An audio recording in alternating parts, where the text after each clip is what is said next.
এই শুনেছ, তুমি কিন্তু একটুও বদলাওনি। সেই আগের মতোই ভোলাভালা শান্তশিষ্ট, সেই একই রকম প্রথম দেখার দিনটির মতো। হ্যাঁ, জিও রহিম উত্তম প্রকৃতির, কা করি সঙ্গ কুসঙ্গ, চন্দন বিষ ব্যাপত নহি, লিপ্তে রহি ভূসঙ্গ। কি বলছো? কিছুই তো বুঝতে পারছি না গো, বাংলায় বলো না গো।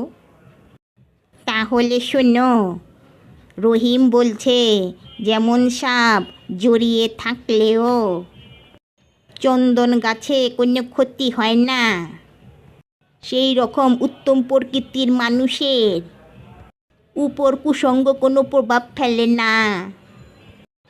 চোয়ালে বরফ ঘষছি বউ, রাতে রুটিও বোধ হয় চিবোতে পারবো না।